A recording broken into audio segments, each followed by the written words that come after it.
Test on YouTube live stream test.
Hello and welcome to the Capitola Planning Commission meeting.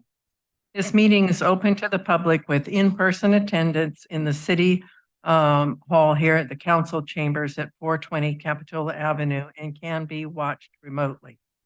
Please note that public comment is available for in-person speakers only. The Planning Commission and staff are attending in person and remotely. There's several ways for the public to watch the meeting remotely. Information on how to watch the meeting via Zoom is available on our website, cityofcapitola.org, and also on the Planning Commission meeting agenda. The public can also live stream the meeting on the city's website or on YouTube. As always, this meeting is cable class live on Spectrum Communication, Cable TV Channel 8, and AT&T UVerse Channel 99, and is being recorded to be rebroadcast on the following Mondays and Fridays at 1 p.m. on Spectrum Channel 71 and Spectrum Channel 25. A recording of the meeting will also be available on the city's website after the meeting. Our technician tonight is Eric.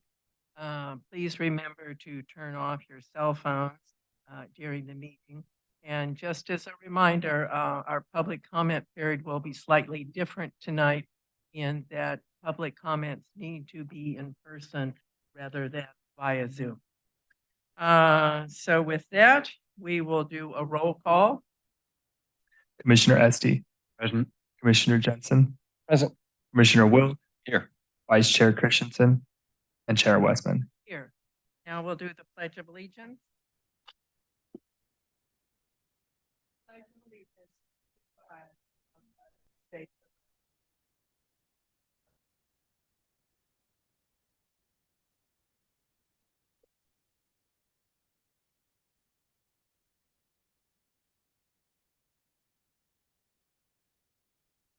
Okay, so the next item on our agenda is new business.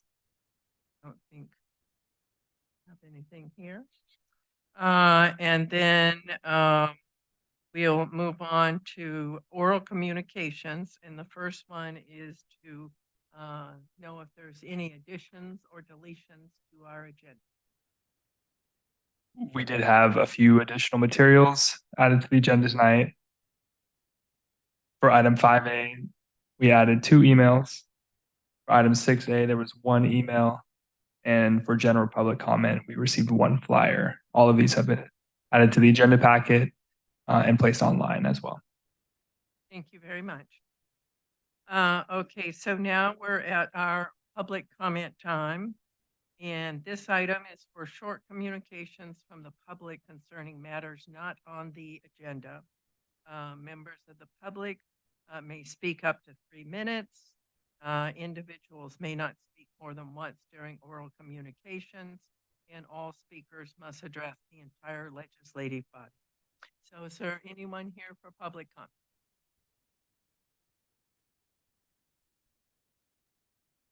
Good evening. Hi, my name is Mark Eppich. Today at 10 a.m. I need a call for the CPU because we wants to refuse veteran album over bill so that we can pay for this food. I was asking what was happening, but he walked out and said that he doesn't understand what is going on. His money was not being accepted. I think it's a lot off when something like that happens. I have a lot of all the items, but I didn't for Biden. But I talked to the VA, the Veteran Affairs Office, and they listen very carefully because I'm a citizen. I'm a have some rights.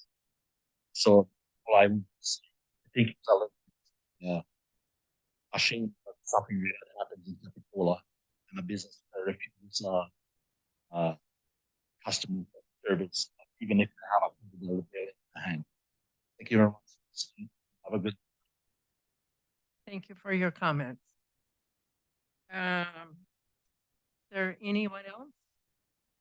Seeing no one, We'll move on to commission comments. I have a comment. So I was thinking about the fact that we are not accepting Zoom public comments anymore. I was at as you recommended, actually, I went to the city council meeting where all the disruption occurred, and did a little research and found out that this is a widespread problem. It's not just Capitola. In fact, there was an article in the paper about the town of Atherton where they had this and they decided that they would continue the Zoom meetings because they said, well, this was not a recurring problem. This was a one-time disruption. No sense changing policy on something that wasn't a recurring problem. Then it occurred to me a little further that maybe if the goal of these people or this organization or whoever they are is to disrupt society or communities by limiting access to local government, I guess they succeeded because we're limiting access to local government by not allowing Zoom calls. So I think there's a good reason not to do Zoom. It's a big pain, and half the time it doesn't work. But if we're not accepting Zoom calls because of this type of disruption, I think we should maybe think a little bit further on that. Thank you. Okay. It's my understanding that the city council is discussing this at their next meeting. They're the ones that are going to make policy decision for the city. It was decided for us to not do it tonight since we were the first meeting after the incident happened at the council meeting. But what's going to happen in the future will be decided by the city council. That's their jurisdiction, not ours at their next meeting. Thank you. So wow.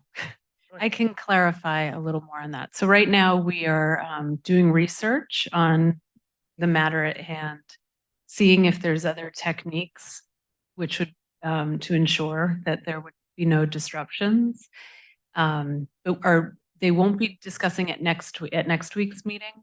We think we're going to continue throughout this year till the end of 2023 with in-person comment only, and research, see what other cities are doing, and then maybe in the new year come forward with a new methodology to allow possibly allow public participation via Zoom. And I appreciate your comments. Thank you. Okay, any other comments? So we'll move on to staff comments.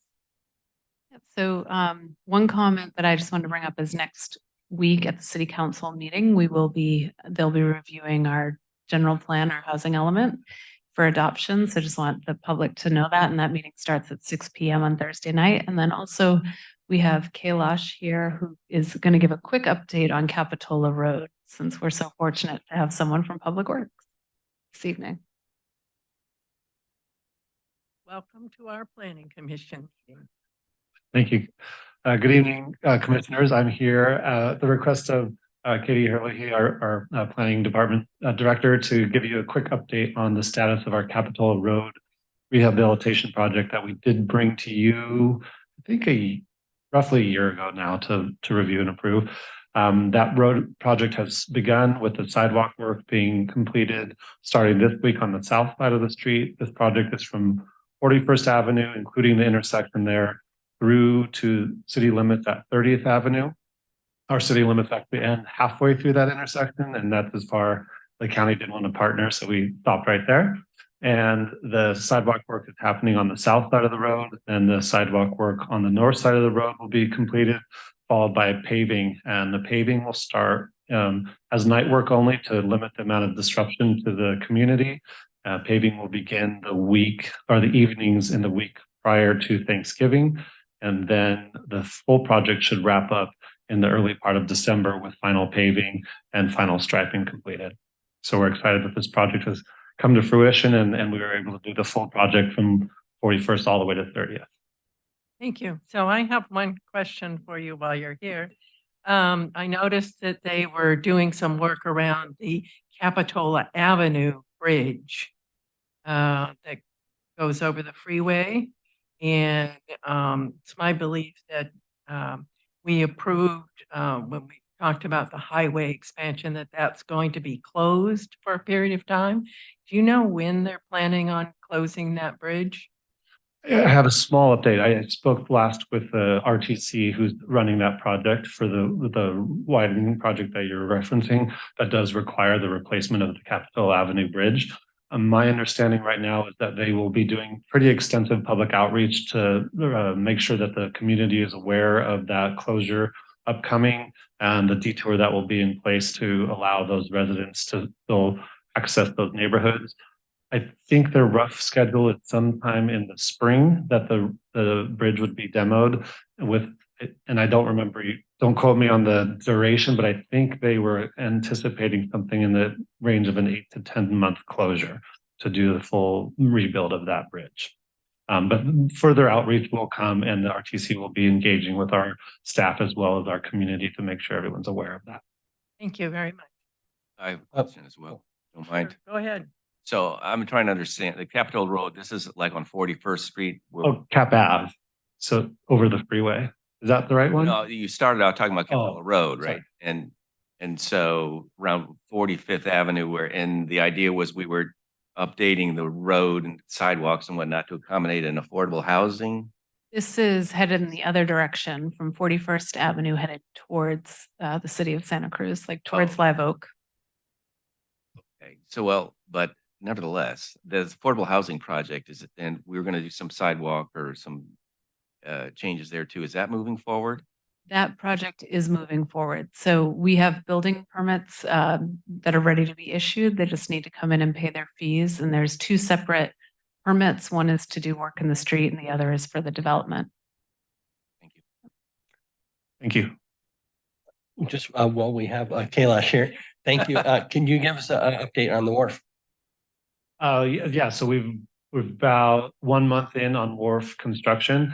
It's been a really kind of great experience starting with this new team that we hadn't worked with in the past. I feel like we've developed a good working relationship and the team is, I feel like, working very efficiently and smoothly. We are at schedule and definitely not behind schedule at all, a little bit advanced of what was originally provided to us, which is encouraging. And I would say that we've had a lot of support from PD as well as all the different departments with the different questions that are coming in from the community, engaging with the most immediately impacted residents there at the Venetian Courts and the hotel right there. So I would say all in all, it's been a good start to a project and happy that it's underway. Thank you. Thank you very much for coming today. Thank you. Okay, now we'll move on to approval of the minutes. We have two sets, October 5th and October 19th. Does anyone have any corrections or additions? I just have a comment. Sure. Just about our October 19th meeting. As I was reading through the minutes, it seemed like there was lots of emphasis put on some issues on, like, just myself about the CEQA, and how important that was. I mean, it was noted, but I think there were, I think I echoed some things that I felt very strong about. I know Commissioner Essen did. I know each commissioner, and I was just wondering, if those can be, how those can be noted.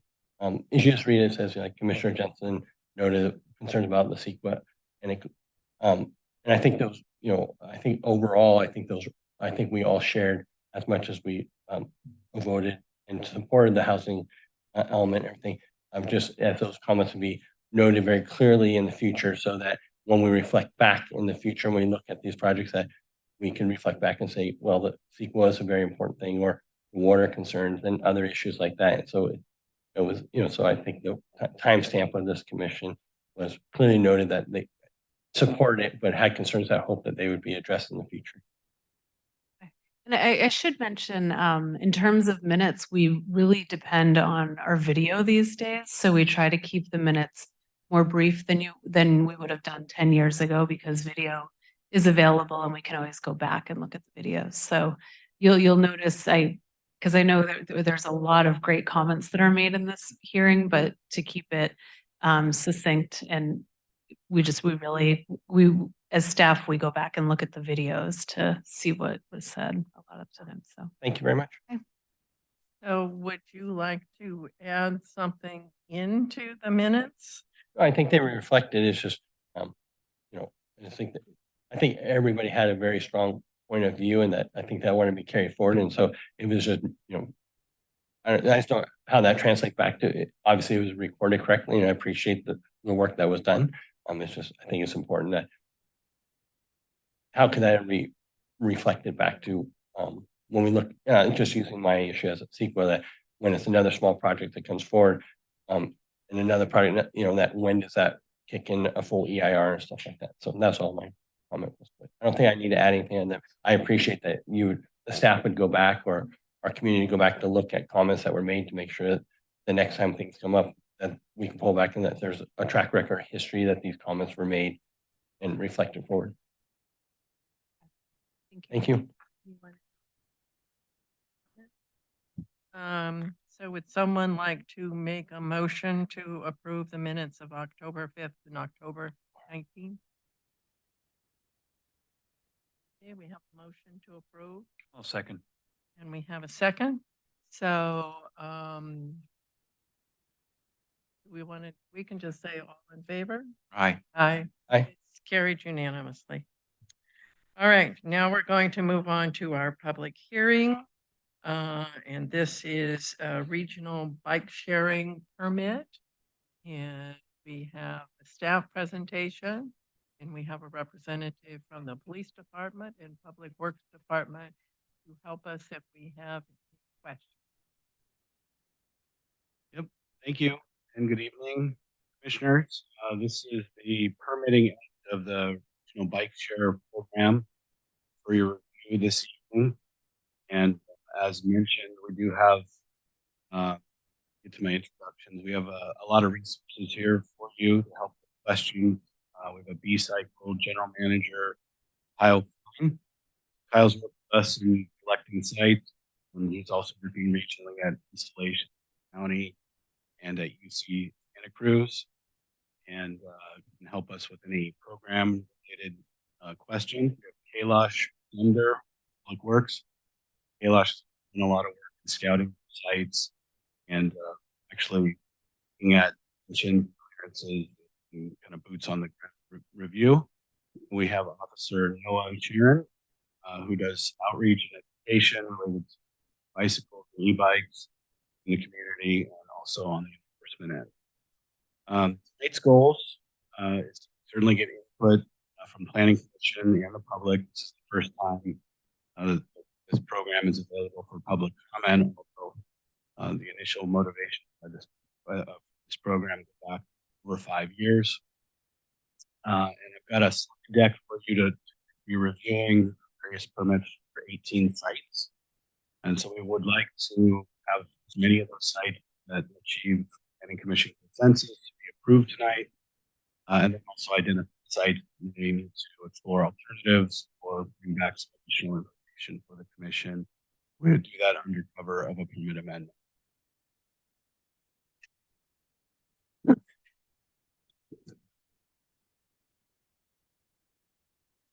Test. All right.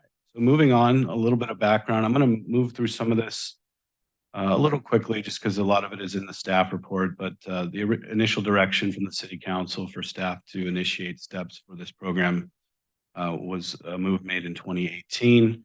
There were some code amendments that ended up enabling the city to engage with a bike share partner. There was also an effort to collaborate regionally with other regulatory agencies and educational facilities, so that the only one vendor would be selected and the program would be universal. So with collaboration there, B-Cycle was the selected vendor. Final agreements with all of the entities were struck in the last couple of years, and we're at the point now where we need to review actually sites for when they're in the coastal zone, conditional development permits, and then where they're in the right of way, revocable encroachment permits. So a few details about the contract. It's a 5-year agreement with B-Cycle. This initial rollout, which actually means installing the bike docks, is supposed to happen in March of 2024. About the program, it's a little different than Jump Bike, which wasn't totally a success. This is a dock-to-dock system, so a user would take a bike from a dock and have to end their ride at a dock. Region-wide, the initial rollout, 660 e-bikes with 1,320 docks. Capitola's share is 50 bikes with 100 docks, and there's an option to grow. And with that idea being after ridership patterns and demand is understood, which will come after the program is initially rolled out. And then how would a user use it? They would typically need to be 18 years old and demonstrate a credit card and go through the app. There are other ways so that the program is not exclusive to those who are banked, but they would have to contact B-Cycle directly to do that. Here's just kind of a layout. I won't go through every way to pay, but if you use the program intermittently and for shorter duration, the price is increased per minute. If you sign up for an annual membership, you get a cheaper rate and a longer duration. The overall installation, there's 2 different types, and I'll get into some of the details, but the major 2 types are ballasted sites, which is just a gravity site set on whatever surface that has weights in it, so it's not permanently affixed to the ground. And then there are anchored sites, which can be moved, but are less ideal to be moved. But both of these can be moved and adjusted in a day's work. So there's a lot of flexibility built into these sites. Regionally, the rollout has started kind of west to east in terms of its availability in the county. So UCSC and then City of Santa Cruz has primarily completed their install, and I believe they're into Live Oak now doing installations, and then Capitola would be next in March of this year. B-Cycle has more than just Kyle. They have a fleet management team and maintenance teams that routinely track bikes, recover bikes, redistribute bikes, and these sites don't require any hard installation, so they have interchangeable batteries, and they supply fresh batteries to the sites as well. So getting into what do these look like? So the upper left is more or less an inverted U type of installation, and this would be anchored into the gutter pan. And then in the middle on the top, that's a ballasted site. And so it's a steel platform with weights and a center track that the inverted U wheel receptacles are mounted to. And then I'll point out the photo on the bottom left has some orange delineators. So in places where we're doing a curbside installation in the deck I'll be showing you, there are some locations where we haven't selected orange. We'd rather white is our recommendation to use these, but to provide a safety visual barrier between traffic oncoming and the bike station. So here's a few more.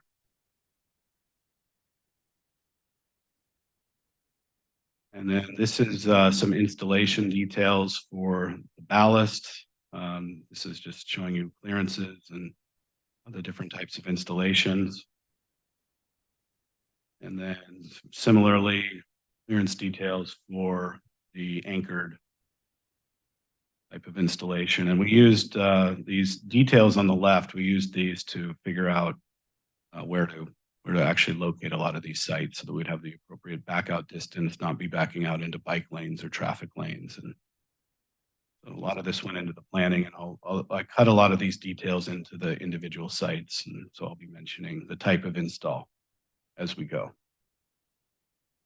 So with that, that is the background, and this is our coverage map. And this was really, say, the driver in terms of our initial rollout. We really wanted to have good coverage and not have any big blank spots on this map. Certainly, we were mindful to have some concentration down toward the village, But other than that, I think for the initial rollout, we did want a pretty good spread of coverage.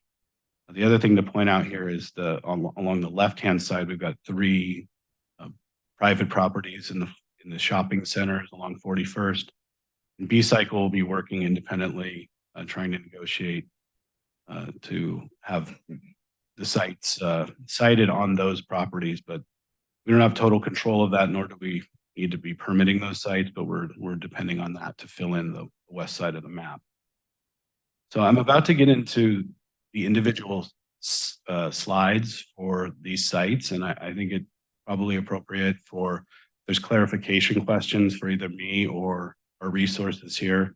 If the commission wants to offer those questions as we go, because it'll take a while to circle back through. But just a reminder, any deliberation or discussion really should be after the public comments. So clarification questions, let me know as we go. I have one Go ahead. right off the bat here.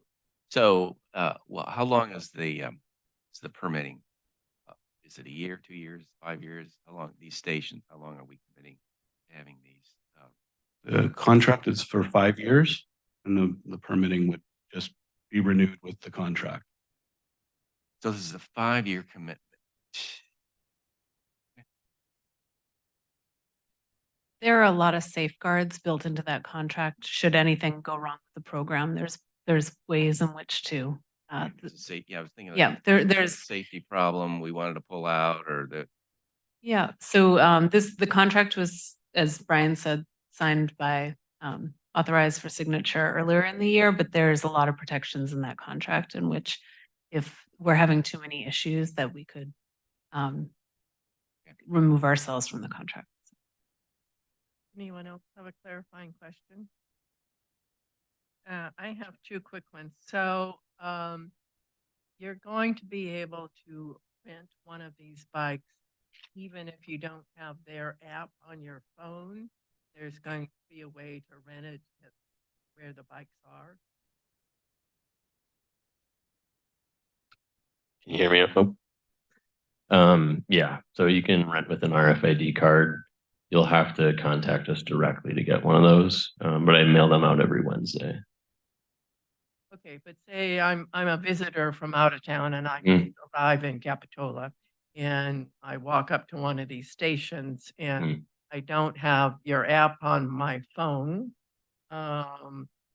There's no way that I can then rent one of these bikes.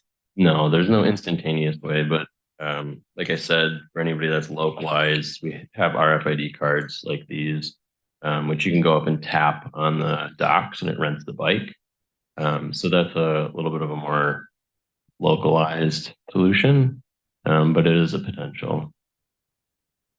And I have one more quick question.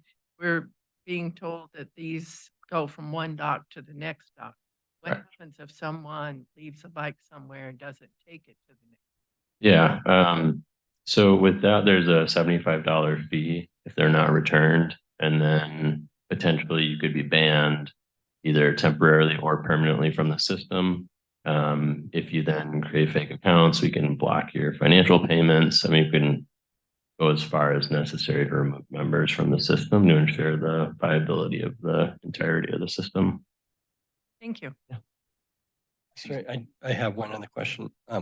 Is there any like assistance it seems like this is really driven, for people that live in the area, more so than for tourists. Is there any like assistance, financial assistance that you guys are providing to community members that might not be able to afford, whatever the fee is and stuff like that? So is there a program that people that are in need or have financial constraints? Yeah, so in our contract, there is no requirement for those programs, but locally I am pushing those initiatives. So I work with the Downtown Association in Santa Cruz, the downtown street teams, the homeless gardens projects to provide them with discounted pass rates. So we target low equity groups to help be inclusive. It's not a requirement, but it helps just build the program, and it creates a face to the name of the product as well. So we're not just a bike, we're locals. We all live in the area and work here. I appreciate your effort. Yeah, appreciate it. just to clarify Chair Westman's question, the stray bikes, you're going to come pick them up. Correct. Oh, yeah, 100%. Is there, Yeah. is there a time frame within which you're going to do that? Is that Yeah, so we chase what we would call chasing bikes, but is a daily occurrence. So that's every morning we do that. There's a varied set of tasks we do, such as maintaining the bikes, monthly inspections, cleaning, checking stations, and collecting those bikes as well. Ideally, I don't want to get into this too much. I used to run jump bikes as well. I have a lot of experience with that, and chasing those bikes, which was a major issue with that system. And that's something we just stay on top of here with B-Cycle. It's a really important factor, just to make sure the streets are clean and they're not left in sidewalks and stuff. So, Are you, during the program, will you go over the type of bike? Is that part of this? I mean, just, I think as an overview, is it rated at 18 miles? Is it 20-mile bike? Or? yeah, so the bikes are governed to 17 miles per hour. It's a class 1 e-bike. So very standard, any of your main e-bike brands out there. But yeah, it's governed to 17. So now if you go downhill, physics is going to take hold. But for the purpose of a flat street, you're going to be governed to 17. You're not going above it. And I mean, in our community, we struggle, I think, right now, and I think our police department's doing an amazing job with it. But underage kids under the age 18 on e-bikes traveling at high rates of speed around. And I know those bikes are somewhere rated a lot higher than this. But with the focus being for 18-year-olds or over, obviously, many kids are going to be able to rent the bikes under that age. I guess that's more of a question to PD, how they're going to work with trying to ensure that safety, that we aren't just, adding to the problem, or how we could, work. Yeah. I know they just introduced a helmet program and stuff like that, but I just was interested in the rate of the speed of the bike. So thanks for sharing that. well, while you're up there and we're talking of general terms, have you given consideration to figuring out a way to provide helmets along with the bike? So providing helmets, there's a couple different issues there. So you have a sanitary problem, which is kind of an issue of its own, but then you also have a viability issue of the helmet. So let's say I rent a helmet, take a spill, and I don't tell anybody. Then you have a helmet that's went through an accident and somebody else could be using it. So we tend to remove ourselves from that situation. And instead, being a truck company, we offer discounts on helmets. That's probably the way we would go with it, instead of providing helmets as a whole, because there's just multi-level layers of issues there that could occur. All right, I've got one more since you're up. Of course. So I talked to Brian about this. This is the surf rack question. Yeah. We've got a lot of locations near beaches. One of them is like right near O'Neill's, for example. Mm-hmm. So a lot of guys on bikes, they have those little side racks that, the boards right down next to them. Is there any thought of having some bikes like that? Because I would think those would be in high demand. Yeah. Actually, when I was working on the station locations here for Capitola, and I was looking at, and it might have been the county looking at Pleasure Point, I was thinking about that idea, is having a bike rack adaptable for a surf rack. Potentially, we would offer selling those just at like a low rate, so people could have access to them. I don't think we would put them on the bikes though, because then you're introducing weight differentiations, and that could potentially pose a safety hazard too. So I don't think that's something we would necessarily add to the bikes, but we could sell it as like an accessory that somebody could purchase, somewhere like a helmet or. So how would that work? So these bikes, you own the bikes, right? Correct. So it would be an accessory that they would be able to attach to the bike? Yeah, so you can get surf racks that hook to your stem, so your seat stem, like your saddle stem. So you could just sell that aftermarket. Come on. Yeah. So that begs the question of the spacing. Mhm. Would you have, when you have those stations near the beach, would you have further spacing to allow for that kind of thing? I mean, we could look at that. I mean, the idea of a surf rack on a B-Cycle would just be an aftermarket option that would be purchasable by the consumer, and then they could just take it. I was just thinking if there were more, like if 3 of those guys came up to the beach and then all of a sudden they're trying to get into that. Yeah. Then now it's tight. All right. Well, we've never ran into this, but we are welcome to to face the challenge and create a solution. Just thinking. Yeah, no, I like the Throw idea. stuff out there. I love the idea. That's it. Okay. Let Brian All right. continue, and after We'll- the presentation, we'll open the public hearing. We'll start with site number 1. So this is in front of O'Neill's on Milton Street. There's a extended red curb. And this has been scouted for a 14-foot installation. This would need to be angled so as not to get out into the traffic lane with back out requirement. We need to stay clear of the fire hydrant, and the plan is for delineators at the oncoming side and 6 docks anchored. Site 2 is the north side of Claire's. That we again have a red curb installation. This street, the curb to curb width is significantly wider than some of the less traveled streets. So we actually can just back straight out at this location. Delineators are recommended here as well. And we would have 6 docks in this location. Question on that site. So you've got this one and several others that you're using red curb locations.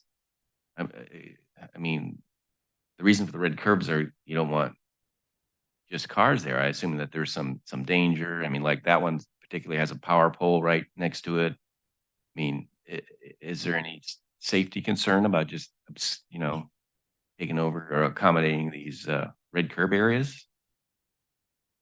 I mean, Perhaps we could let Public Works or the police answer that question.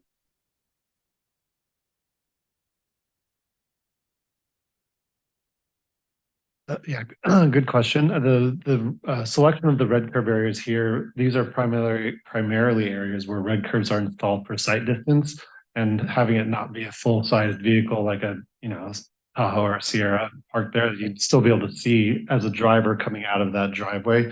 You're not going to have a block of your vision to come out from a safety perspective. So that's the main reason why the red curb areas that we selected kind of fall into that category. thank you.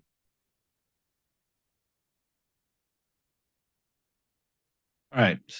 We're gonna wait for our comments, should we just make notes as we go through them, or you want to, how do you want to recommend? I think we probably want to comment on each site as we go through it. Does that work for you, Brian? Yeah, that works for me. I think Good to know if we're. We just ask questions, whatever you feels best. You're correct. We'll just make notes and we'll come back after. If you'd like, I mean, you could open the public hearing now to hear the public comments, and then as you go through them, whatever. Okay, So then you can work through each one. sure, we can do it. Is that acceptable? Okay, so with that, we're going to open the public hearing and hear from the public. If you have any comments about this application before we make too many comments. Sign in, please. Yes. And you have 3 minutes.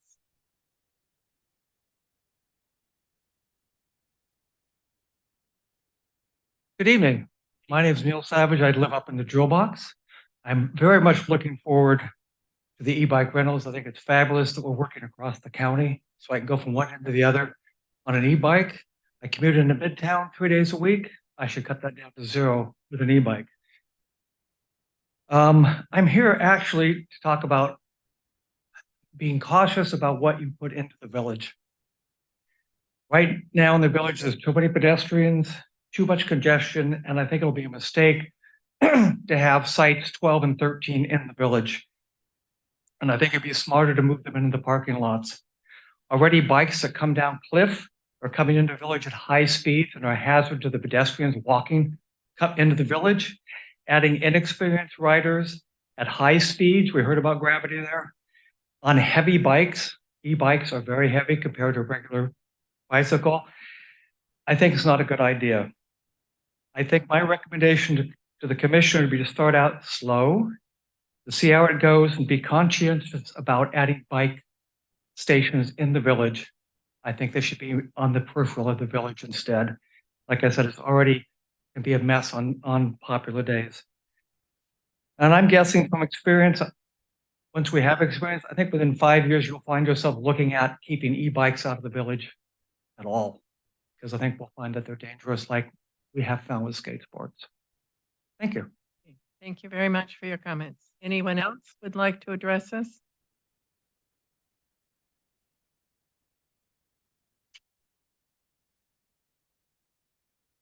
Good evening.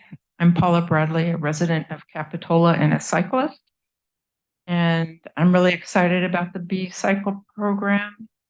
The more cycles we see, the more e-cycles we see, even though they are sometimes driving a little too fast and hazardous. It means less vehicles on the roads. So that's a really positive thing for the village and just about everywhere else. So anything we can do to get more people on bikes safely is a positive. So I'm excited about the project. I did go and look at some of the locations and had a few questions. So far for 1 and 2 were my main questions about those locations over by O'Neill's on Milton. But I think the presentation answered my question. The street address used was confusing, the same as it was for Claire's, but now that I see the locations, it makes sense. One of my questions though is, I'm a little out of date, but whatever happened to the transit center at the mall? Is that gone? Are there buses that drive over there and a need to have some bike stations nearby? Well, the mall transit center is still there. They're still operating buses out of it. And as was shown on the map, it's anticipated that there will be some stations, docks on the mall property. That's private property, so that will be reached with an agreement between bike people and the owners of the mall. But it is anticipated that they will be located. Mhm. Yeah, hopefully that's in the works. But yeah, it looks like that's the only location that's private property, so I can see that. There were actually 3 of them where Brown Ranch Marketplace is, the mall itself, and Kings Plaza, where outdoor, never can I say, Supply Hardware. but at the Kings Plaza Center. Okay, and I think this could probably wait to the end for the representative of B-Cycle, but I'm wondering, how is it going so far out there with the university in Santa Cruz? We'll ask him that question. Thank you. Is there anyone else who would like to speak? Okay, seeing no one, we'll close the public hearing. And so we'll go back and see if anybody has any comments about site 1 from the planning commission and move our way through the various sites. Does that work? Okay. Any questions on site 1? I don't think so. Or 2. All right. I think we were on beginning 3. All right, so 3 is 45th Avenue. And again, we have a good curb to curb distance, so we can do a 90-degree perpendicular install along the curb on the west side. The only real consideration here is there's a cluster of utility boxes, so we'll stay clear of those. This is anticipated for 6 docks. Question I'll on that. stop for questions on this one. So, I went down there and I took a look at all of these, and I have, sorry, I have questions on most of them. On this one, I was wondering about the parallel parking. So there's you're taking spots that cars would currently park in, and then there's spaces all the way down to the edge of 41st and Capitola Road. So I was wondering, as you mapped out this particular location, did you like measure the distances between the edge and the end of the street to see, are you cutting out half a car space, or would cars fit there nice and neatly, or, you know, if you moved it in a foot, oh yeah, then you could squeeze another car in there, or in terms of, you know, what extent was parking, parallel parking of cars considered in selecting that exact space? Yeah, I think on some of the sites we did look at those kinds of things. We looked at right turn queuing. This one, the primary concern was the utility boxes, but I think the intention here with just the adaptability of the program is that there's more than likely going to be some site adjustments that are made. So if the suggestion from the commission is to round off to maintain the maximum amount of parking, I think we can build that into the installation instructions for all sites. Yes, that's my comment.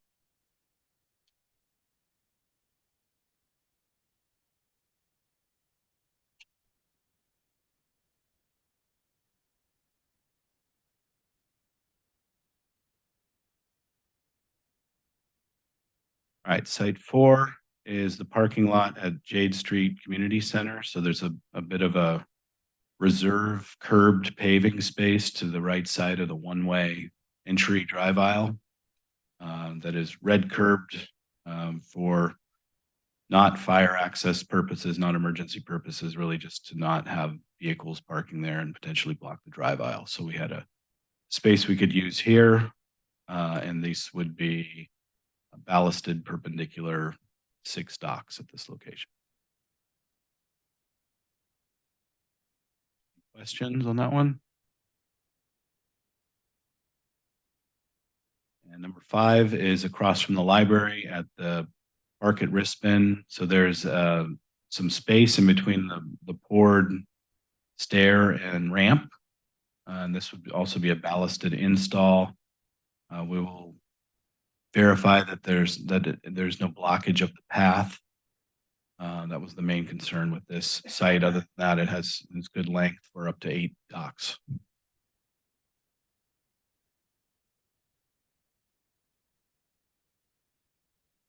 So on that one, if there is blockage, you would adjust the, would you adjust the path? I mean, would they adjust the path to go around that since it's such a great spot to put it? Or how would those be addressed? Or would it be less bikes? Or? Yeah, the other option would be to move it to the other side of the path. There's also a lot of space there. And being that it's ballasted, it could adapt to the eventual development of the park. So that's why this one wanted to be ballasted. There's a couple of options to be flexible on this one. We'd like it to work here, though. That's great. Yeah, it's a great spot. I have a question about vandalism. Some of these spots are kind of tucked away in little, you know, out of the way spots that were, you know, it's just great because they don't interfere with any traffic or put traffic or anything. But then the question becomes is, you know, I mean, you already have this established in other communities. I was wondering if vandalism is a problem. Just how sturdy are these stations? I don't know, maybe it's a Kyle? Yeah, there's a potential for vandalism for any of the stations.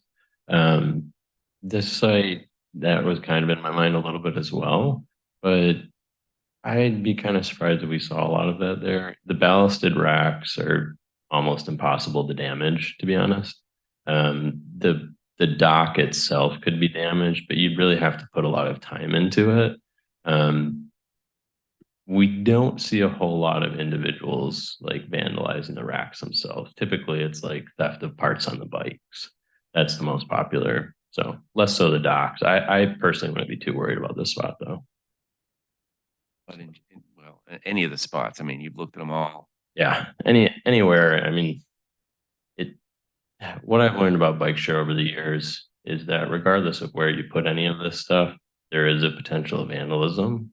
If somebody has malintent, they're gonna seek stuff out and damage and vandalize it. I mean, we see it in all of our cities across the country already as is. So, But in terms of site selection, you wouldn't use that as a consideration. Like, oh, this is a, you know, well, generally for this area, this was the best location that I was able to scout out and locate that I thought was safest, both from a vandalism, theft, damage perspective, chance of hitting, people accessing the bikes. I mean, you have the nice bike path right there.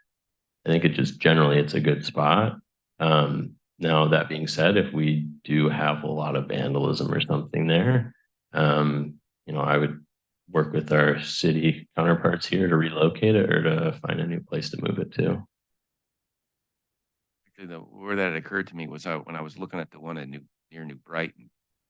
It just seemed to be kind of all by itself. And I thought, well, if there was any that, we would want to eliminate because of vandalism or something, it wouldn't be this one, it would be Yeah. that one. But I just brought the question up in general. I mean, you've had this already installed. This hasn't been a problem? It depends. It depends on what area you're in. And we have certain parts of Santa Cruz that we have issues with, but the way that I go about it is actually working with our community. So that's what actually poised me to start working with Downtown Street Team, the Homeless Gardens Project. We have other B-cycle programs around the country that have had a lot of success working with their communities and ingraining themselves within it versus not putting a face to the name of the product. My whole concept is making the belief that these are our bikes and not their bikes is my whole kind of motive towards all this. So, Okay, thanks. For this site, I will mention that we did look at the library as another option, but because of the topography around the library and overcrowding, we decided it was not a good location for it and the access in and out of the library. So That wall will probably be cut down once the Richmond project's started anyways. yep, the Rispin, the wall will be lowered, so it will become more visible over time. So hopefully that will help. All right, we'll move to site 6.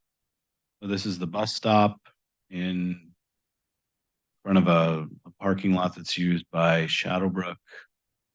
And this one has one of the alternate installation types. These are, they back up toward each other in this rectangle that we've shown here. That's because we didn't want to block any of the pedestrian walkways here or get too close to the curb at the bus stop. And this would be for 4 docks. These would be anchored. And then the little diagram with the face-to-face back out or face out and backing toward each other access. Any questions?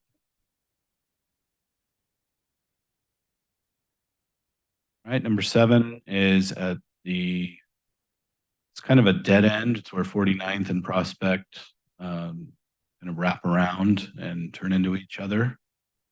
This is in a no parking striped area along a curb. Plenty of space here for an anchored installation and 8 docks.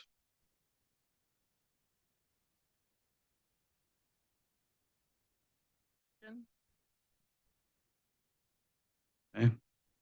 Number 8 is along Cliff Drive.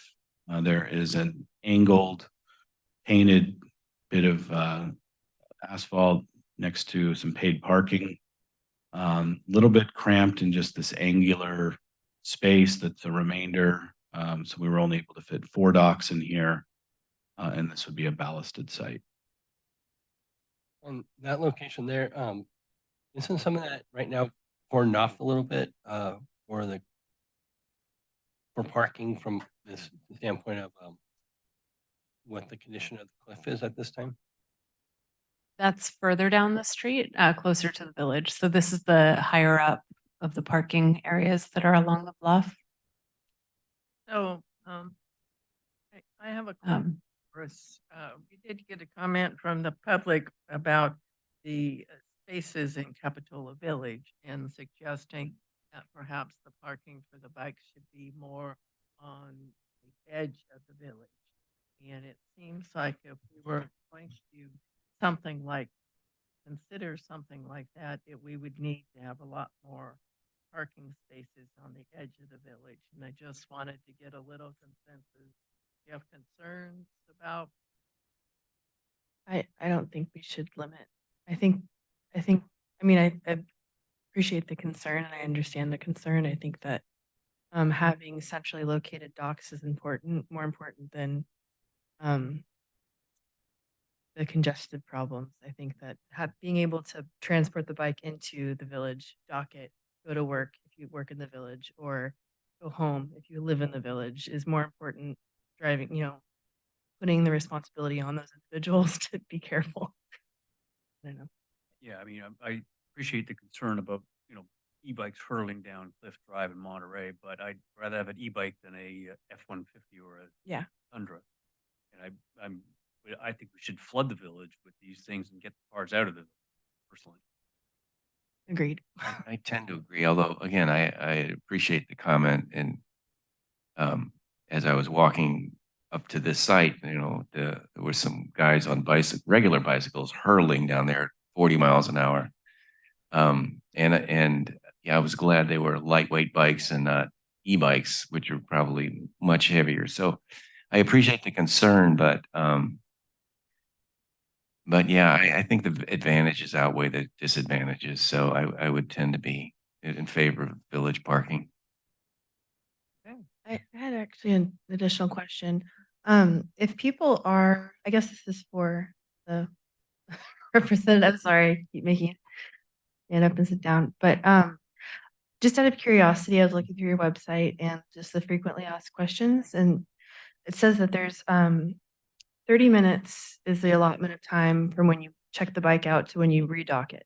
And then it's additional costs for every additional 30 minutes. Is that right? So it depends. If you do the single pass, you get a single allotment of 30 minutes. If you do a monthly or an annual, the monthly 30 minutes or the annual 60 minutes, you can do that as many times as you want. It's more of a ceiling than an allotted time. So each time you rent, whether it's 50 times in a day or once in a day, each trip can go up to 30 minutes or up to 60 minutes.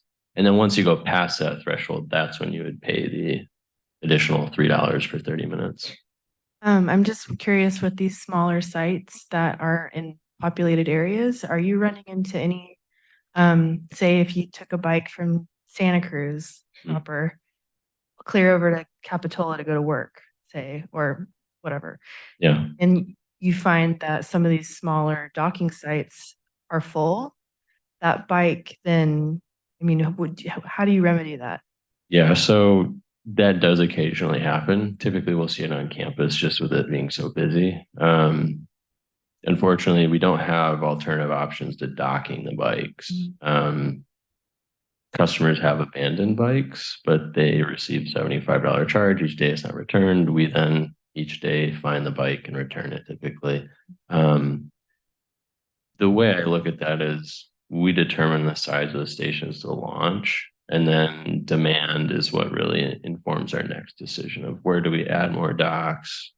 Maybe this station doesn't work great. Maybe this spot would be better. If that helps explain that. Is there any, I mean, is there a number people can call so it's not like a $5 charge? Oh yeah. Each bike and this is a requirement in the state of California. You have to have a Braille decal with your customer service number on it. And so on each bike on the shroud, there's a Braille 1-800 number. You can contact that. They can help you out. They could you can let them know that you didn't have a docking station. Okay. Yeah, you are supposed to return it to a dock though. So ideally there would be a close enough location that you could then go to that instead. Which leads me to my next question. Just so you don't have to sit back down. Yeah. But if as this program progresses over the next 5 years, or I think I don't know if you've already mentioned this, and apologize if you have to repeat yourself, but for additional locations, is that going to be an addendum to this permit? Did you already say that? No. No, so there is some flexibility built in here, but if we were to add a whole new site that was never contemplated, we would need to amend this permit. Okay, so just individually, it would come back to planning commission, and then okay, that's all. Thank you. I appreciate it. I have a question. I want to elaborate on that just a little more. Can you go to the last slide? Site 7. So this site here, there's plenty of room for more than the proposed 8 parking spaces. So if there was a great demand or we needed more docks near the village, within the permit that you're issuing tonight, staff would like the flexibility in the areas that it's safe, it's not impacting other parking spaces, that we could go ahead and allow more bicycle parking spaces. But and then if we go to slide 8, this is really limited. Like we couldn't add more bicycle parking spaces there. But the locations themselves are what will be approved this evening. And then as we figure out demand, we'll work with Kyle to be able to work within the sites that are approved to accommodate the demand. But anytime there's a brand new site, like Brian said, we would come back to Planning Commission. So a little bit of flexibility within the approvals. I have a question on this site. So why this far up the hill? Why not right down at the top of the stairs, which is where I thought this was, where Jerry thought this was initially, and I did too before I walked further up. That would obviously be a better spot in terms of accessing the bikes. Was it because you'd lose parking spaces if you were to put bikes there? Which space are you? So right at the top by of top of Hoopers? the wooden stairs. So that's, that looks very much like this one, but it's further down. Kailash. We knew we'd need the whole team tonight. Again, good question. And we did look at that. So I think to address Jerry's first question about the area that's currently cordoned off due to safety concerns. At the second, so there's 2 parking locations that face the ocean on Cliff Drive. This is the upper of the 2. The one that's lower down has the access to Hooper's stairway, and then on the uphill side has the area that's blocked off currently to pedestrian access due to safety concerns. And so we did not, I think in an ideal situation, we would have selected that corner, but for safety reasons, we picked this corner up, the next closest corner that we could find. And then the reason not to put it right there at the top of the stairs is there is a sidewalk that goes to the stairs. And in order to, if we were to try to fit cycles in that location, we'd either have to take away a parking spot or have a conflict with the pedestrian access to the top of that stairway ramp. So you're taking parking spots elsewhere in the city. Why are those so sacred? So maybe Brian might be able to elaborate more, but in general, we tried not to take especially paid parking spots off of the street. And so this was one of those considerations. I get it. Can I ask one more question, Kailash? Is there any projections to put them on the wharf after it's all finished in 2024? Yeah, we've talked about that. It seems like a good idea. I think once we're there and we see use, I think that would be something that would be a nice amenity to add. Thank you. Okay, done with 8. Okay, we'll move on to 9. 9 is along Hill Street at the Bay Avenue intersection. This is in front of Dairy Queen. And so we've identified this site for 5 docks anchored and with delineators. This is at a right turn. And so we would want delineators on the oncoming traffic side. So yeah, and same question that I had on 45th Street. This one you can actually see the cars parked there. So when you do actually select that delineation, you can kind of consider how many cars can fit between there and then in the driveway, the curb cut. Yeah, there is a stretch of red curb here. We were ideally going to use that. It's only red curb. Okay. Yeah, and maximize the distance from the crosswalk.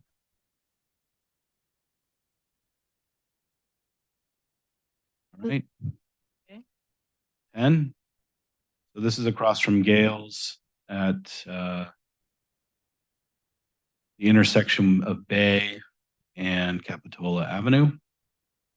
And so this is across the street, and there's a partial red curb. You would lose about a half of a parking space with this one. Would need to be angled, steer clear of the storm drain inlet, of course. And we've identified this one for 6 docks and would certainly need delineators. It's a pretty busy spot. So there's a curb cut on that curb. Is there a right of way to the village, the Capitola Produce, that they have access to that lot or something, because that there is a curb cut there, and I don't know what the history of that is. Left over from when it was a gas station. Okay. So, so there's no, No. there's no reason to keep that curb or to take it over or whatever. Okay. It's just left over when there used to be a gas station on that corner. Ryan, a question on this location, with the talk of a roundabout that and I've heard talk that it can be something that with the PG&E grant funding that might be coming in place as early as this next summer during off-school time. And there's this program coming into play in March. Is that something that you guys are gonna look at and that maybe this can be adjusted before, got put in and then had to get moved a couple months later? Yeah, I think the disruption to this area would be so significant that we would have a look at what that would be. I'd imagine that all the paving would be new as well. So we were less concerned about drilling into this if it was entirely under the cover of a capital improvement project. So I think that the short answer is yes, this could be moved to accommodate.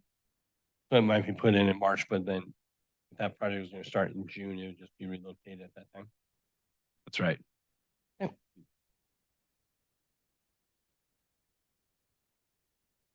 All right, site 11 is City Hall. So behind the chambers here, we have a parking space that would be repurposed between the dumpster and the building. And the one concern about this one was the docks need a cell connectivity, and it did pass the signal test. So this is a viable site.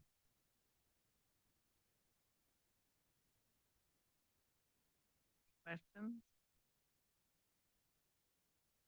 Right, so now we are into the proper village with 12. This is at corner of San Jose and Esplanade. There's a strip of red curb at this location, and so it's not there's not a lot of remainder space here. So we've only cited 4 docks in this location.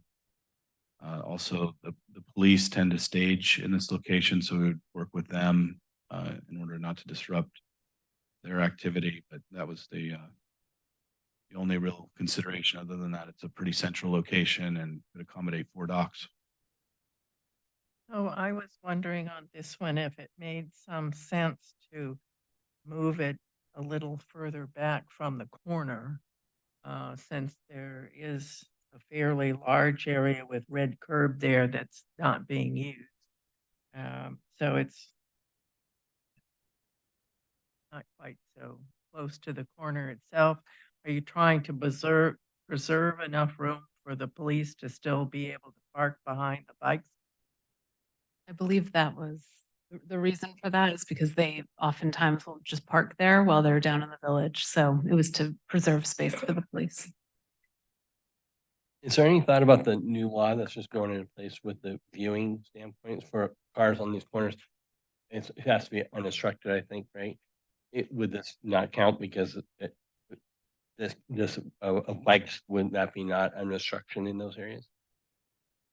Brian, do you want me to give an update on AB 413? Sure.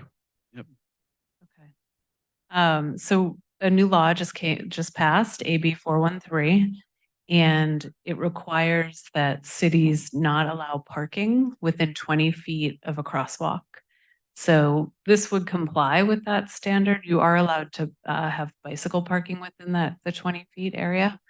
But our police probably shouldn't park in the red zone. I don't know. That's a different area. I'm not really sure what the rules are for police and parking. But sure, if you want. But Capitola will be having to look at our different intersections and our setbacks from crosswalks, and that was passed in order to protect bicyclists and pedestrians. So it's just for vehicles parked there is what you said, bike parking is fine. Bike parking is fine. There's an exception for bicycles and scooters. Can motorcycles park there? I do not think so. I was just going to second that. I would have to do a little bit more research on that new law, but I mean, typically we have used that as a staging area for foot patrols or events down there, just because it is a convenient central location. But with that law update, I would assume it would be only responding to an emergency that we would put patrol cars there, but that's something we'd have to look at. Thank you. I've got a question since we're downtown, it's more of a general question.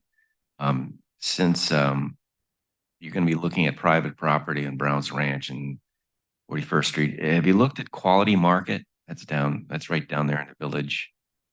And they might really relish the notion of having access. So Kyle, this is at the corner, the intersection, right as you go down the street here, where Stockton and Capitol Avenue meet. It's a little little convenience store. Market. I haven't. No, this is just really an initial kind of location determination right now, but I can definitely add that to potential locations we could look at. Yeah, I recommend you at least contact them. It might be a win-win. Yeah, I appreciate that. Oh, since you're up, there's Means. well, I'm gonna jump ahead to number 17, which is Capitola Knolls. You're taking up parking space there, but there's a big berm, as I assume it's part of Capitola Knolls property. And I was just wondering if you could negotiate with them to actually put it on their property as opposed to on the street. There's a potential for it, yeah. You could look Yeah, just a thought, we wouldn't lose a parking spot, and they would probably appreciate, donate, they might want to donate that land just so they can have e-bikes close to their village. Yeah, we can look at that. Do you have much resistance from private property owners when you approach them? It's a mix. It's ultimately always easier to work with local government groups. Sometimes as well, there's the belief that there's a lot of profit in this industry. I can easily dispel that. Bike share is a very low revenue generating industry, if generating at all. So we do sometimes get pushback with private where it's like, I require X revenue. Typically, though, we actually do the opposite and we request payment to put docks on land when it's on private property. So right now, I haven't went too far down that road. I'd prefer just to work with my local groups here. It's just a little bit easier that way. But I do have a couple private locations in the Santa Cruz area that we've worked on. So it just kind of depends.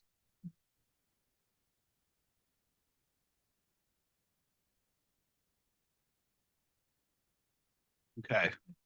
Site 13 is Esplanade Park. So this would be adjacent to the restrooms. There's an existing proper bike rack here, so that would get relocated, and we would target 6 docks for this location. You check to see if you have enough clearance to the shower that's right there on the lower right of that picture. It's, the guys and gals show up with surfboard, throw them around in that shower. I don't want to hit your bikes. Yeah, the spray line you can kind of see in this photo. It may require you to cut it 6 to 4s. Seems to be room to just move it further down, closer towards the green sign. I mean, there's a curb there and then it goes right into the bathroom. not on that side. So Side is a restaurant, that might be private property. But all I know is currently it's just filled with empty bike racks that they're storing there. So There's stuff there. Anyway, just So this general area here, it's between Britannia Arms and it's to the left. When you're looking at the men's bathroom, would be to the left. So there's a large planter to the left of this that's pretty high and it goes a ways along that building. I do think this is a great opportunity spot for a mix of not only B-Cycle, but for the kids' bikes during the summer and visitors' bikes. So it's something that there's a tree there. I think it's an area the city is going to be looking at as we start looking at Esplanade Park. But this would be the first step, but really, if you're ever, next time you're down there, take a look at this area because it really has a lot of potential for becoming something with really special, I think, kind of hidden treasure in Capitola. So there's plans to use those bicycle racks. Yeah, I think it could be, there's a design fix to what's happening in that little area that we could accommodate a lot more bicycles, including shared bikes as well as private bicycles. So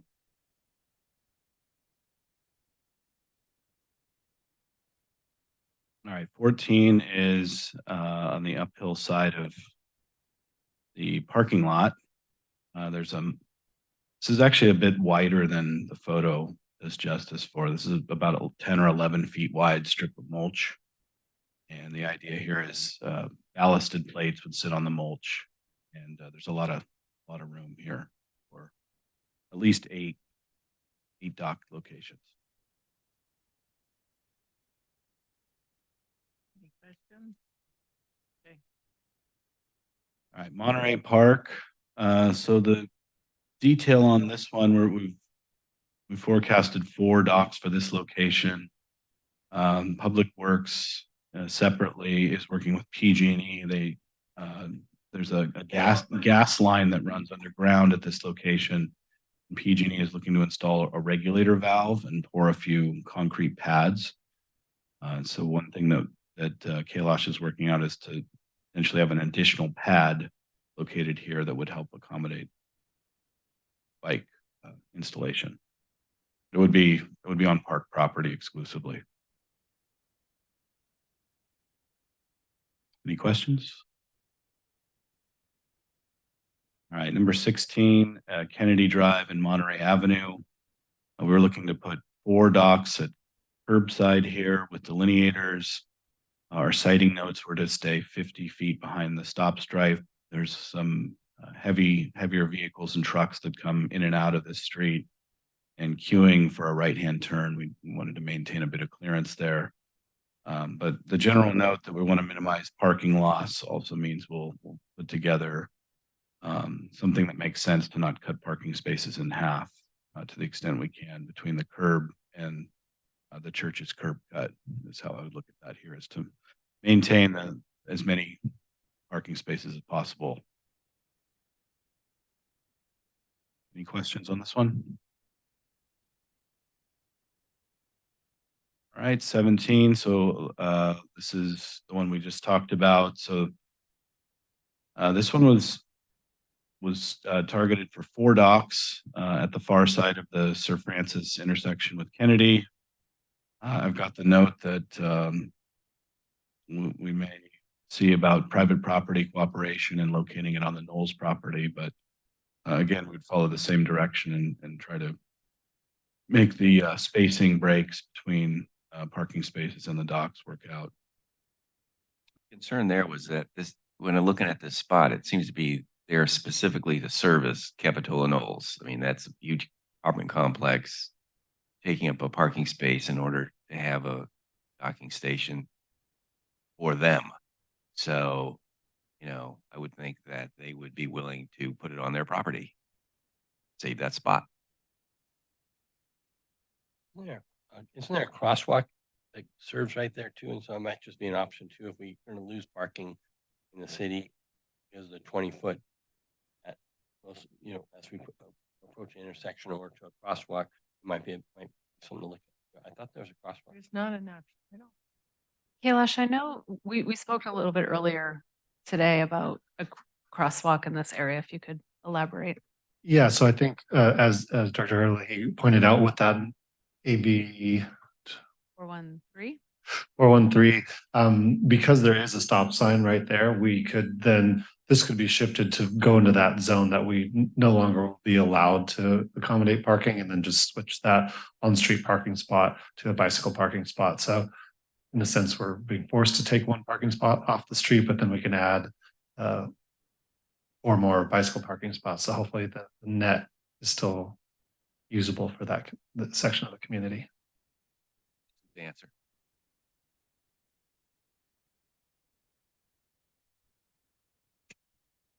Okay. The last one, Coronado Street, Park Avenue corner. Our sighting notes is to again avoid a right-hand turn turn queuing potential, so 30 feet behind the stop stripe minimum, which would put it just in front of the garden wall and shrubs that you see in the photo. And this is targeted for 6 angled docks. So this picture doesn't, I don't think, show justice to the steepness of the hill there. What's your experience with putting these things on a hill? Does it make it hard for first timers to start up? No, having them on a hill shouldn't have any impact. Just generally speaking, we have a handful of them on UCSC campus that have some degree of incline or decline to them.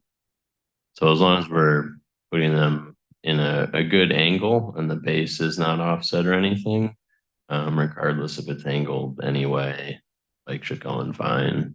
Actually, what could cause issues would just be like compression, but that would never happen on like an incline or decline. Just before you sit down, sorry, just Of course. outside of Capitola, but looking, through the New Brighton Beach area, it just seems like that'd be a great destination. Are there plans that they're going to be there too? Obviously, Capitola ends here, but just looking at the overall map, it looks like that'd be the next place somebody would ride to. Yeah. So that likely would fall under the county's Aptos area, I would have to assume. Maybe we would put it in with the SoCal area. I'm not really sure. I haven't got to that level of planning yet. Right now I'm working on Live Oak Twin Lake area with the county and Capitola. And then it'll be Watsonville, and then the remainder of the county will be rolled out after. So I have a question about, so you need a credit card to rent these, and you have to be over 18 to rent them. Mhm. Someone over 18 can rent them for a child under 18? I mean, yes, but that could be related to anything though. You could relate that to drugs and alcohol too at that point. Right. So I'm just trying to understand the program. So if someone under 18, I guess there's no law about you have to be a certain age to ride an e-bike. Correct. Perhaps. That'll happen. So there are a couple different applicable laws to this. There's a big one coming down the pipes with the legislature is looking at establishing a driver's license program, requiring anybody under 18 to have a certain class of driver's license. That's not currently in effect. The other laws that would apply to this with juveniles on e-bikes would be anybody under 18 is required to wear a helmet, of course, as well as the different classes. So it sounds like these are class 1s. So juveniles aren't allowed to ride class 1s, but if the company has specific rules against it, then obviously that would be on the person for temporarily renting that e-bike. So there may be some changes to this down the road. I hope that kind of clears it up. Right. So if I'm a family who arrives and I've got 2 kids, they're 12 and 14, we could rent 4 bikes as long as we brought helmets for our kids to wear when they're riding those bikes. It would legally, they would probably be okay. Right now, it would depend on the company's policy on person being allowed to ride that bike. If you're talking about like enforcement action that we would take. But from you. Yeah, I mean, if they would legally be riding a class 1 e-bike, and as long as they're wearing a helmet and following the other rules of the road, we would not have as much of an issue with that. But again, if they're violating the company's policy, it could be a tricky situation. Okay, thank you. Yeah. And just to take this conversation, sorry, it's just kind of going a little bit, but just to take an opportunity just to refresh our community again, can you just go over, so under 18, and then how like 2 kids riding a bike and yeah, they have the applicable laws and stuff. Can you just take the opportunity just to notice for safety? Of course. So I'll start with the 2 kids on the bike. So the vehicle code's pretty clear on that is not okay unless the bike is designed to have more than 1 person on it. In that case, it's required to have both pegs for the rider's feet as well as a seat. Obviously, the rider would have to be wearing a helmet as well. So there are some e-bikes out there. I'm not super familiar with B-Cycle's model that they'll be providing if they'll have seats or if that's an option. But that is something that many e-bikes do have. And you could have potentially 1 additional rider on it. Obviously, 4 people on one bike is typically not legal or safe. So that I think answers that part. For the second part, do you mind refreshing me? Like, so a helmet's mandatory for. Yes, under 18, they're required to wear a helmet right now. Over 18, they are required to wear a helmet. Everybody's required to legally wear a helmet for class 3 e-bikes. If these are class 1s or even 2s, then that would not be required for adults. Obviously, the company may have policies or recommendations, and I believe B-Cycle on their website does, recommend wear a helmet, and then obviously following all the other traffic laws. And not to get technical, but like on a class 3, that's like at 29 miles an hour, right? So that 28, yeah. 28, sorry. It cannot go in a bike lane, or it can? So no, so class 3s can go in bike lanes. So just to break it down, 1s and 2s are pedal assist only. And those can typically go up to 20 miles an hour or so. The class 3s up to 28 legally, and they all 3 can go in bike lanes. The main difference between 2 and 3 is 3s you don't technically need to pedal to accelerate. So if you're out and about in public and you see somebody on an e-bike, what looks to be an e-bike, and you see them start zipping and their feet aren't moving, probably a class 3. And then the other big change with 3s is there's certain areas that cities can establish that they're not allowed to ride in. So the good example for Capitola would be the Riverview Pathway. Class 3s are not allowed in that area. And there's other like off-road areas that are not bike lanes, but that may be other pathways such as the Rispin Mansion, where if a city decides to establish rules on that, they're not allowed in that area. Hope that makes sense. So when we're asking, I have one more question. Yeah. So no one can ride a bike on the sidewalk in the village? Are children still allowed to ride even if it's an e-bike on the sidewalk? So the municipal code does allow for kids under 10 years old to ride in the village, or excuse me, outside of the village area.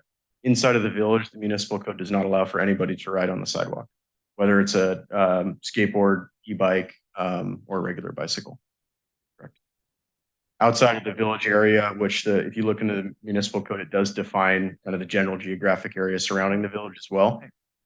Say up on 41st, as long as it's a kid under 10 years old and they are going with traffic on the sidewalk, that is allowed, like in the proper direction.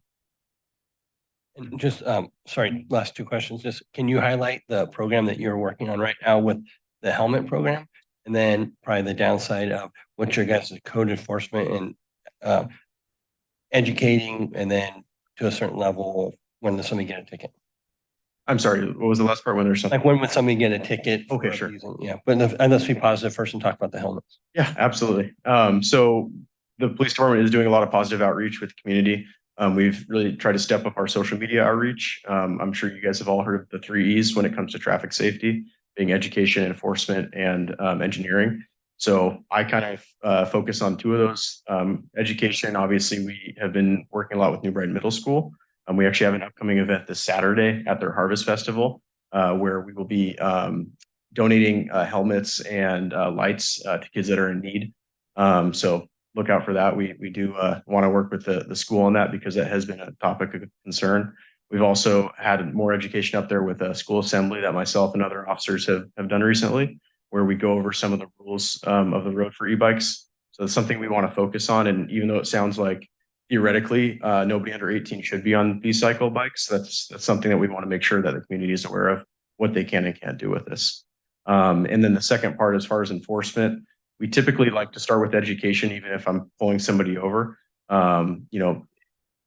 Depending on the type of violation and if that person's committed the same violation previously, because there are times where I've stopped that kid for the second or third time, and that first one may have just been a brief conversation and they understand, but if it's a second or third time, it may involve their school being contacted or a parent being contacted, potentially a citation if it's a serious violation. Yeah. Thank you. Yeah, no problem. One more quick question. So can you walk a bike down the sidewalk in the village? Yes, you See can. a lot of kids walking their bikes. Yeah, parking and that's them what on we the would sidewalk. recommend to students, right? If they're down there on e-bikes, is walking them would be preferred.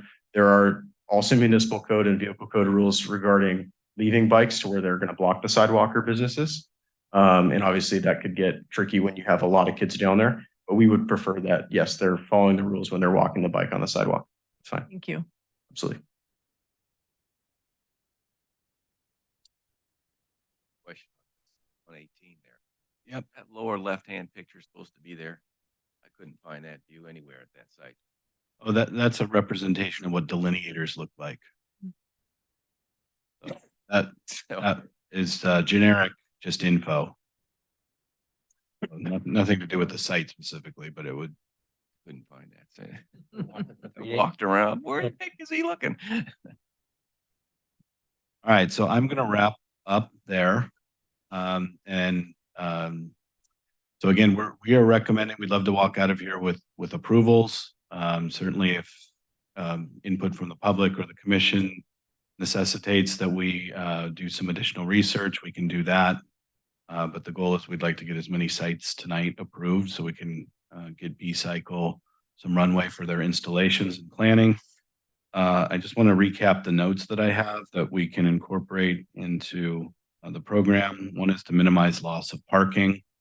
And I'll point out condition number 3 that we have added. It was in the staff report that Public Works is supposed to sign off on sites before they actually do the drilling and install. So that kind of goes hand in hand there.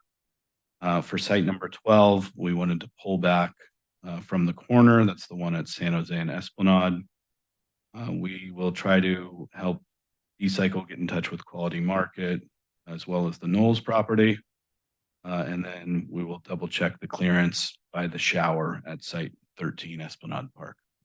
So I don't think we need to, based on what Kalish said about the AB 413 and the crosswalk, I think that probably answers the Capitola Knowles question. So I wouldn't insist on that. That's my Oh. conclusion.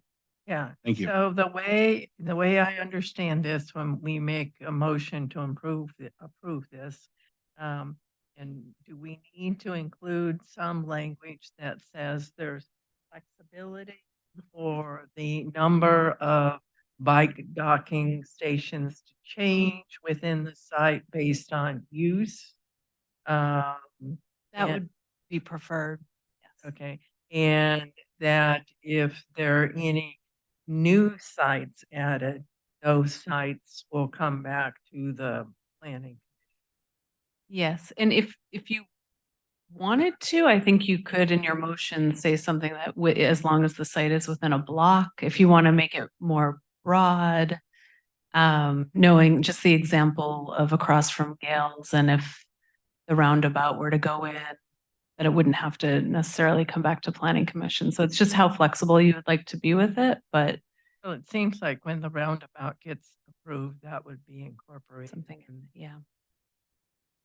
Anyway, Yeah, to give some flexibility to the number of docks would be great. so is someone, do we want more discussion or someone interested? I think it's worth a comment or two. Just saying that I think this is a great idea. I really appreciate B-Cycle going through the effort and bringing this great opportunity to our village. And I don't have any, I thought he selected a great number of sites. I kept, had a great tour of the village and my city. And I said, and I thought they were just wonderful sites for the most part. And I hope for a lot of success in this. Okay, with all of that, would you also like to make a motion to? No, because I'm not sure your amendments. So the amendments I was suggesting was that we include language that allows them to change the number of docking stations within the approved sites based on how they're being used. And if any additional sites are added, that would come back to the planning commission. Unless, and for relocations of sites, they could be done by staff if they were within the same block. So I move staff recommendation with the chair's amendments as stated. Okay, Second. have a motion and a second. Do we want to do a roll call vote? Commissioner Esty, Aye. Commissioner Jensen. Aye. Commissioner Wilk, Aye. Vice Chair Christensen, Aye. and Chair Westman. Aye. Okay, looks like we have a bike program that's going to get started in the spring. I was wondering, would we be able to respond to the comment from the public with how the success of the program's going right now? Sure. The question, just if you guys give us a highlight. Yeah, I'm actually really happy to note some of these things. Either this week or last week, we hit 250,000 trips. We've only been launched since June 20th. Right now, we're averaging between about 11,000 to 17,000 trips a week. When I had Jump Bikes at its peak, when we had about 600 bikes, we were doing about 11,000 trips a week, and we have about 200 less. So to me, this has been a huge success just as an entire program. I think it also proves that dock-based bike share is probably the better of the options out there. A lot less problems. Something I hear from the city of Santa Cruz very regularly is the lack of negative calls and feedback they receive. It's maybe one call a month now versus a couple a day when we had Jump Bikes. So generally, I mean, it's just been very successful. We do still have vandalism and stuff like that, which we dealt with Jump. So a little bit ahead of that this time, just with my previous experience. But generally, it's been very, very successful. Trek as a company is very happy with the success as well. So I think, it's full steam ahead. Just keep growing the program. I mean, personally speaking, to me, this is a huge accomplishment in my own personal life. Yeah, I'm really excited for it. I mean, building a regional bike share program. I mean, I don't know the exact statistic here, but nationally, there aren't many of them, if any others really this size. So this is a new, pretty big adventure for our own company, and I think ourselves in this area, our county. Yeah, so I think just generally it's been very successful. I think the future looks pretty bright. So yeah. Thank you. Yeah.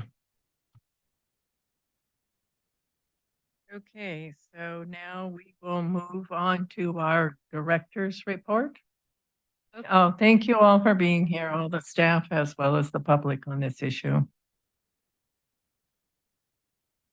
Okay, good evening. Tonight I wanted to provide you with a couple of updates. First, at the last city council meeting, the rail trail was considered. The county had asked for consideration for a consolidated CDP, as well as whether the other question we asked the council is, would the council like to submit any comments on the EIR? The outcome of that meeting was the council did have comments to provide on the EIR, so I'm drafting those in summary, and we'll be sending those to the county during the 60-day review period. And second, regarding the consolidated permit, the city council, I think at the beginning of the meeting, it looked like they were headed towards definitely review it at the local level. By the end of the meeting, they decided to go with the consolidated permit. I believe the reason for that was to make it a really clear process for the different parties involved in this. There's a lot of different people that showed up that night with different opinions, and to just have them all be heard by the Coastal Commission and under one review rather than separate coastal development permits by the city of Capitola and the county, and then most likely those will get appealed to the Coastal Commission anyway because of the differing opinions. So essentially that was the outcome of that meeting. And then the other update I wanted to give you is that next Thursday, we're bringing the final draft of the housing element to, well, hopefully the final draft of the housing element to the city council. You had asked that I bring back updates on where this is headed. So I've got some updates for you tonight. The updated draft will be published tomorrow on the website. All of your edits that were approved at our last hearing on the 19th are incorporated in green, so it's really easy to identify. We still have all the color coordination in there. But for missing middle, that was one of the items that we had to solve. We came up with the 200 units that the HCD wanted. Actually, our ADU count for this year, we've issued 10 building permits, and we have 3 in the process that will likely be approved by the end of the year. So now this is the first time that we've issued 13 in 1 year. So the track is going higher. And because the missing middle numbers aren't tied to the RENA calculation, HCD will give us a little more flexibility in where we come up with our numbers. So we've put a dedication of that, a projection of 100 ADUs in the next 8 years. We also increased our number projections for SB9. We've actually had 2 applications come in for SB9. So we're not projecting beyond that, but consistent with the 2. And then also for the duplexes on corner lots, I think that got bumped about 10 units to make it all come together. So that happened. Also, another update is there were comments from the HCD about the mall, and there's we've said that in 2027, if we don't have an application from the mall, we will again reassess the situation at the mall and see if there's any other alternatives we can implement. You'll see that some of the numbers within the RENA categories have just changed within the very low, low, and moderate. So just based on some of the decisions that have been made on congregational sites and these little changes, you're going to see a little bit of change, but we still have a nice healthy buffer in there. And then the deadline to deliverables, got this great spreadsheet now. I worked with Veronica Tam on exactly what the state is going to require to be done by 2024. And those items are all called out. And that's basically anything that we're not in alignment with state law. So our density bonus law is out of date. We've got to update that in 2024. The allowance of allowing shelters in areas that are not just industrial. So that'll be an update. And those are just 2 examples, but otherwise you're going to see a lot of areas in green that I'm really trying to keep the updates to our code to be due by the end of 2025. So that gives us enough time to get certified by the Coastal Commission. And then anything that requires funding and projects to kind of happen between 2025 and 2026, so that it's a little more realistic in what we're doing as staff and getting these out. And a lot of I think there's 79 items that are called out for action. Some of them we already do, such as some of the assistance for emergency rental assistance. If someone's about to get kicked out of their apartment, we'll fund 3 months of assistance. So there are programs that are listed in there, but they're just ongoing and continuing. So I also wanted to let you know that in terms of Commissioner Estes' comments on the water and the addendum to the EIR, there was definitely an error in that section. So thank you for your work on that. And there's red lines that are going into the draft EIR to fix that issue. So and also to provide more clarity about our water sources and those studies that are done on a regular basis by the water districts. So appreciate all your hard work on the housing element update and your comments. And if you notice anything is missing, please reach out because we can incorporate it at the city council meeting if there are any errors. So, and that concludes my director's report this evening. Thank you. So we did have a water comment in the EIR that said the water will be affected. So it wasn't It was more about the numbers that were tied to. They were referencing numbers that were incorrect from the water study. So they've updated that, and they've also updated some more information on like the water sources and the studies that are done regularly at the water district. There was a separate study, the EIR reference in the EIR the number was different than what was in the study. Mm-hmm. They had to, you just got to make it drive.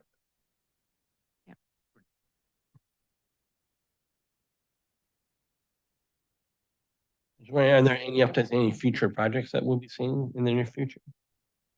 I have an update on 1098 38th. We're taking a funding request to the city council for $250,000 next week. So with some affordable housing money. And Brian received the application on that this past week, the preliminary application. I don't think they've paid their fees yet, but that'll be right around the corner. So that's something you'll see in the new year. And the assisted living facility on Capitola Road, on the corner of Capitola Road and Bulb, that project is resurfacing. So one owner has sold their portion of the partnership, and one owner has a new partner that will be moving forward with, again, an assisted living project. So they've been asking to meet with staff. And then there's one project up on Depot Hill that will be coming to you soon. It's the El Salto project property next to the Monarch Cove Inn. And there's a fourplex on the site right now and also a single family home. They're hoping to demolish the fourplex and build 2 duplexes, I believe. So, is that correct? And a new single family And no map. so that's where that one's headed. But so you'll see all those in the you'll see them in the new year, I think, at this point. So Thank you. you're welcome.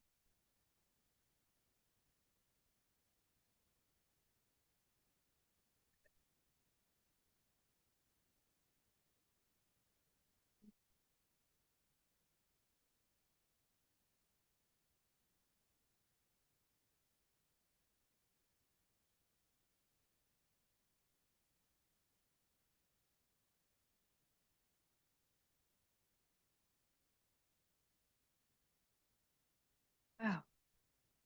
Is she working?